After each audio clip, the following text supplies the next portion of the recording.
امروز دوره همی دوم کوک موف کلاب میخوایم با همدیگه سبزیجات و خوراکای یه هفتمون رو آماده و پیش آماده کنیم.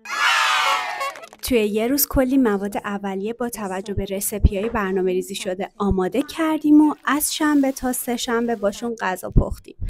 غذای روز اول مرغ و با سبزیجاتی که واسه نودل پخته بودم ترکیب کردم و یه سس با تراوت که ارده، سویا سس و سیر داشت قاطی کردم و کنارش برنج درست کردم.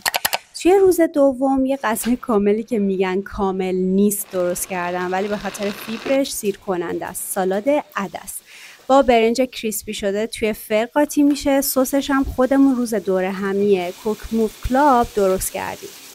غذای بعدی اصیل و پر عدس. برای شادی جمع حبوبات رو فل نکردیم. عدس پلو.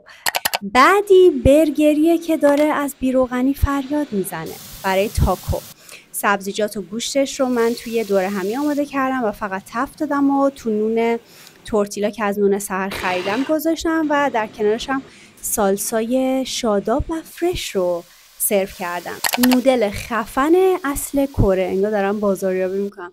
سبزیجاتو که داشتم، مرغم با سیر و زنجبیل و پاپریکا و کاری و سویا سس و مواد خوابونده بودم و گریل کردم و نودل رو انداختم روش رو یه سس تندم روش ریختم. و در آخر سالاد سیب زمینی داشتیم، گوشت رو پخته بودم، سیب زمینی ها رو توی فر گذاشتم با خیارشور و پنیر کوزه و سسی که پایش خردل و ماست بود سرو کردم.